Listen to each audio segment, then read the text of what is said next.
I-impeachment committee ibihlangene namuhla lapho bebehlela khona ukuthi izohamba kanjani futhi ngobani abazoba ngama-evidence leaders. Kuningi ngokukhulunyiwe lapha sizobuye sikhulume ngakho. Ngiyacabanga ngizokwenza enye ivideo kodwa kwamanje ngifisa ukukhava nasi isigaba inkulumo evelile.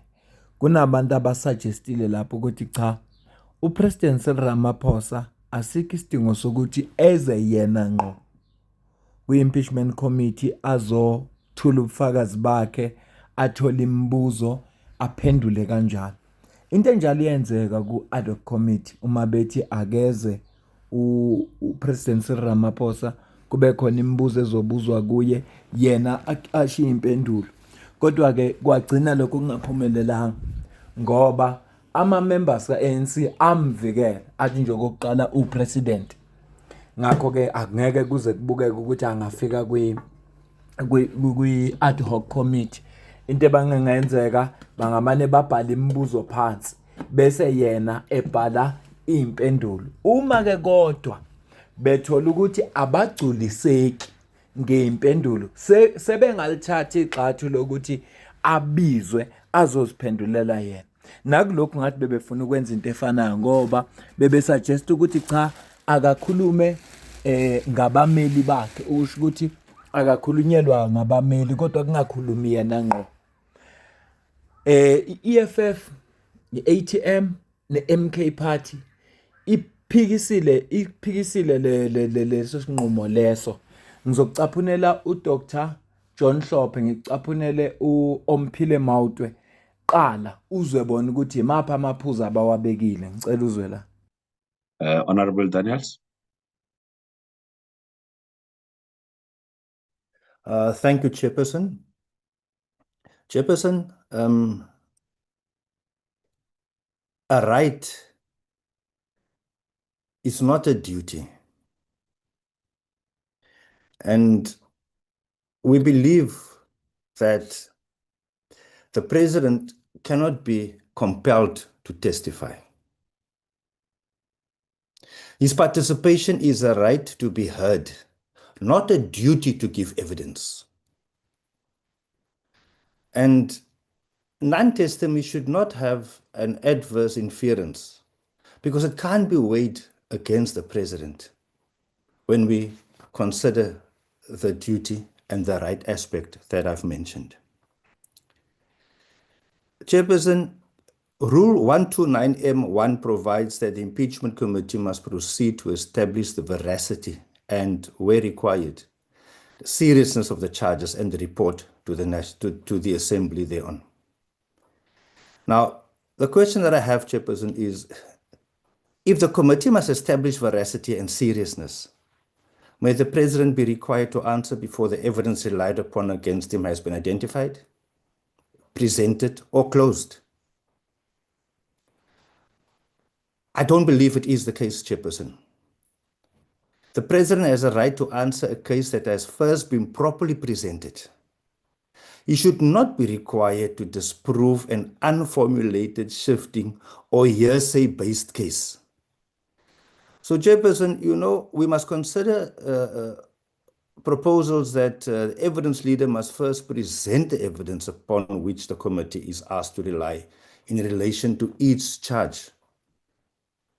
The president must be provided with a final issue list, such as evidence bundle, witness statements and summaries, expert material, and any adverse material relied upon before he is called upon to answer, Chairperson.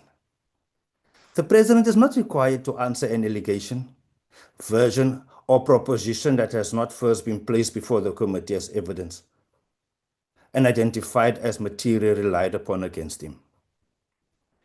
Because, Chairperson, we must consider that this entire sequence is not a technical indulgence. It's a practical content of procedural fairness, simply because a person answers evidence and not suspicion, Chairperson. And it's on that strength that I base what I've just said, Chairperson, for your consideration. And there's so much more to consider. Having perused each party's input, that I appreciate the fact that we are going to come back to have a bite at this in a more effective and diligent way. Thanks, Chair. Thanks very much. Honorable Zungula.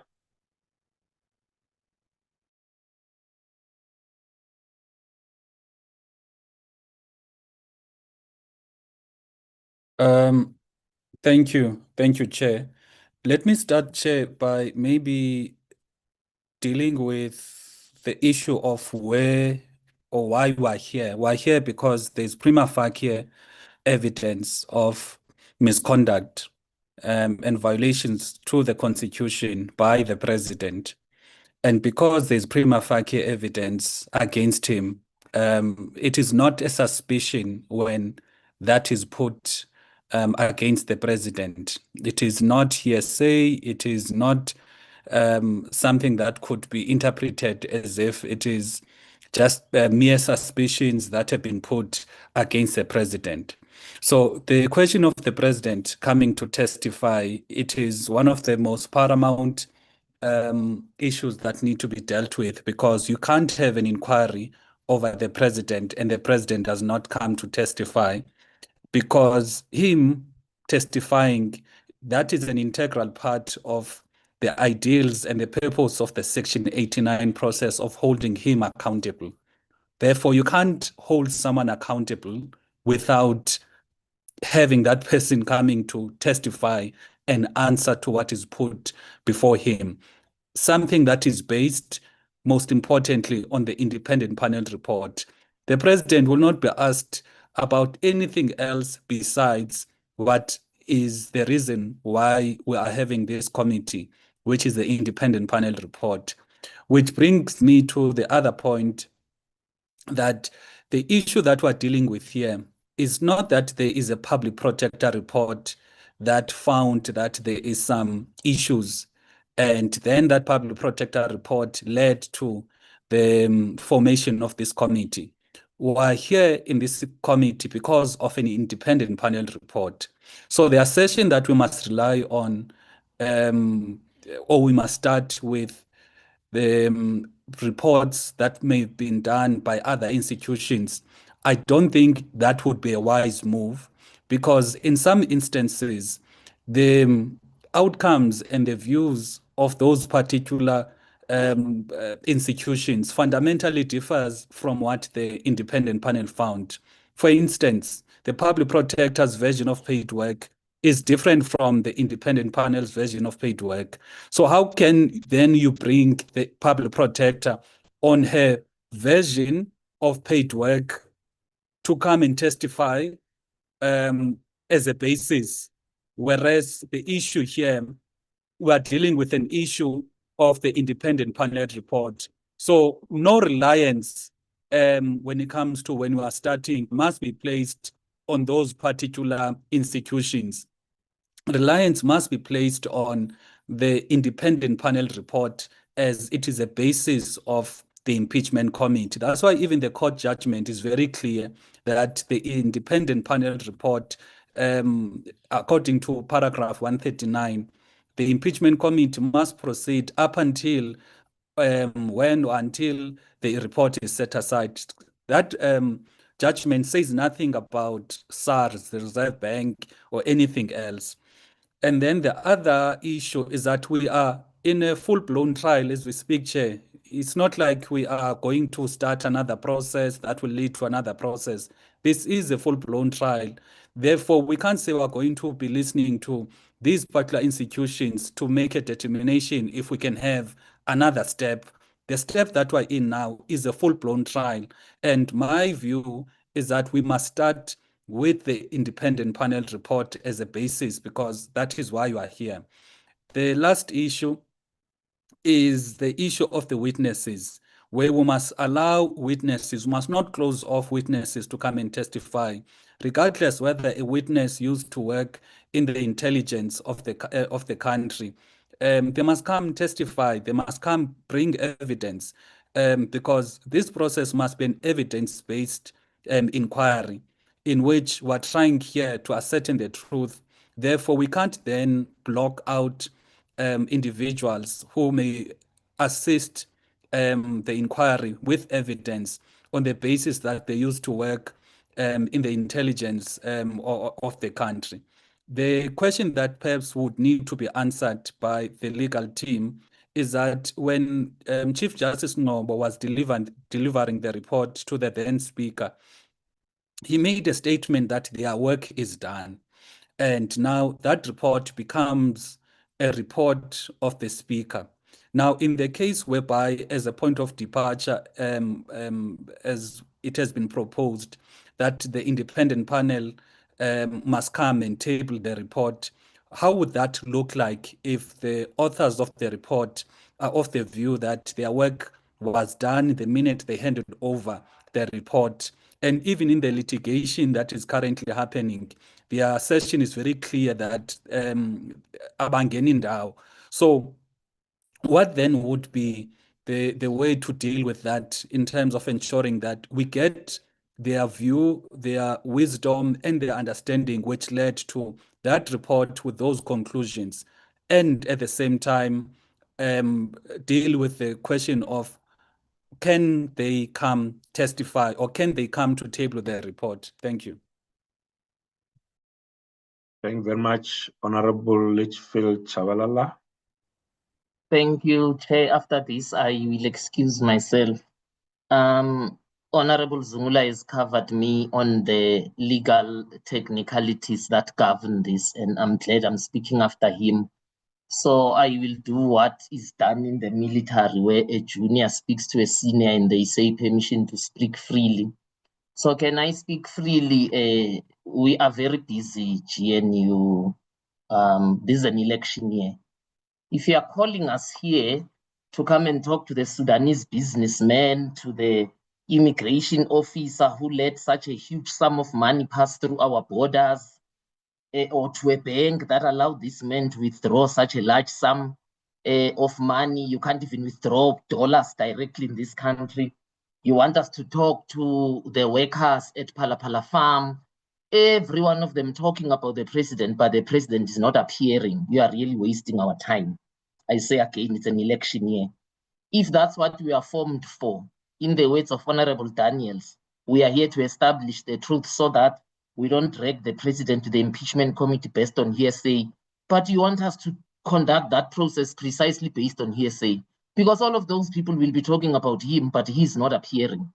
So honestly, I beg, or so say Nigerians, GNU, don't push us to a corner where, as some of us in opposition have to come into boardrooms and say, do we really want to be part of this impeachment committee, or do we just leave it as a GNU process? You can't waste our time this way, not this year when it's an election year. So let us be very clear from the beginning. If you want to establish the truth, this whole case is about the president, trying to understand what is so scary about him appearing in the impeachment committee. Also, just permission to speak freely again. Do you think if those dollars were found in my house, I would still be breathing today? I would long have been in jail. So, man, let's not confirm what some of us in opposition are already saying, that we are dealing with a legal process that is very captured in this country. Don't confirm that stereotype. Can we be serious about ourselves? Thank you, Chair, and I would like to excuse myself. Thank you, colleagues, for this meeting. Very much, Chairperson. Thank you so much, Advocate Nell, for a good presentation. It shows you started your legal career in the High Court. That's where you got your training from. But on a serious note, I just want to reiterate what we said earlier on. We did submit a document relating to both the evidence leader as well as our comments regarding these guidelines. That document, I resubmitted it in the morning.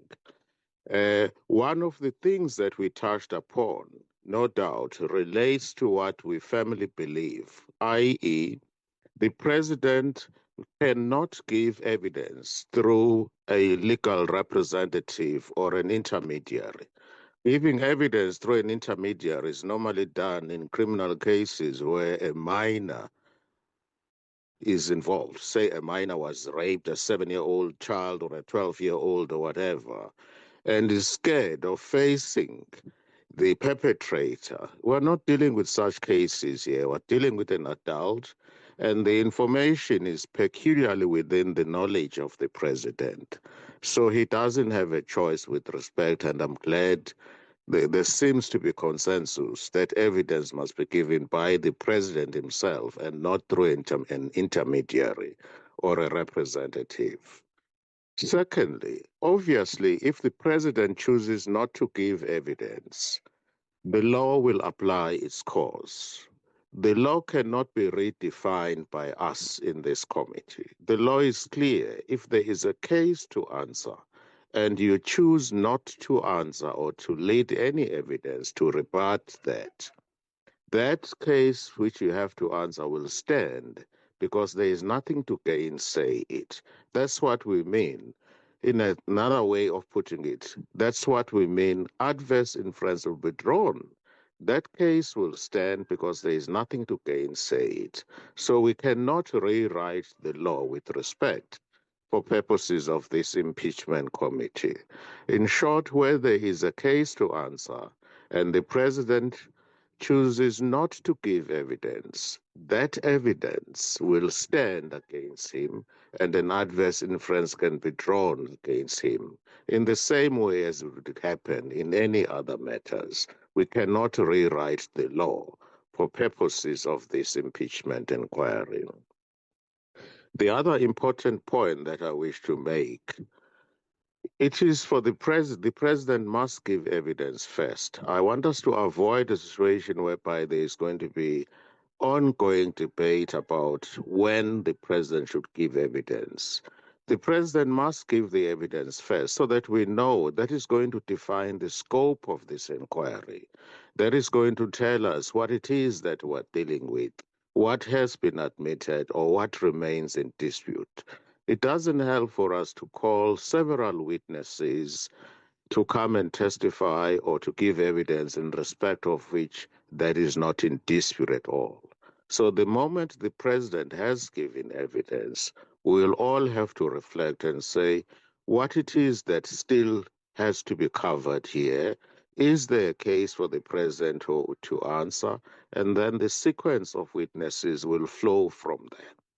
For example, we might want somebody to come and corroborate the version of the president because it's clear that that is the evidence of the president. If there is no need for any corroboration or evidence to dispute or gainsay that which has been said by the president, and we're all happy that he has given a satisfactory account, that's the end of the inquiry.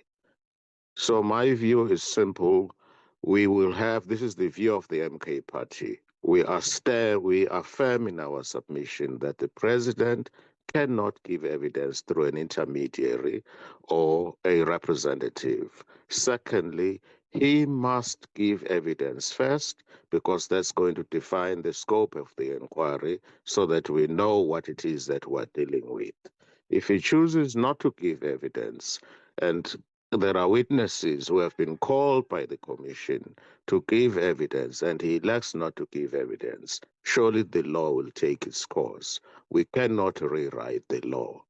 Just a little bit about the standard of proof. We're obviously not dealing with a criminal case where proof is beyond any reasonable doubt. This is akin to civil proceedings where proof is on a preponderance of probabilities. I so submit. Thank you.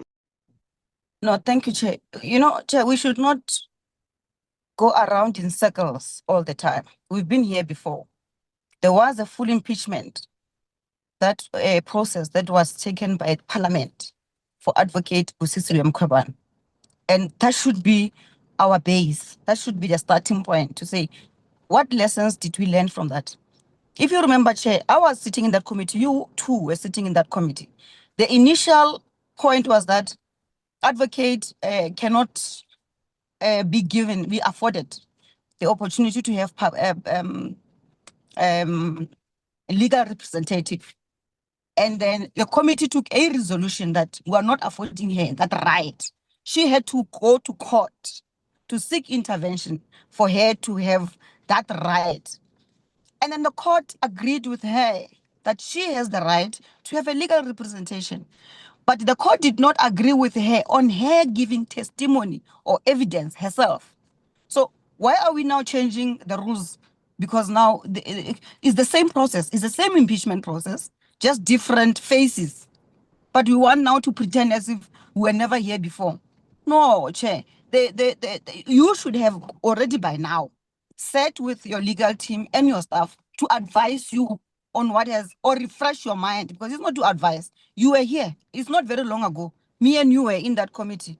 So I don't understand why we are now saying we need a legal opinion on whether the president can come and testify or not. That question does not arise. The president must come and give a testimony. We agree that his legal representative can sit with him, but they cannot answer.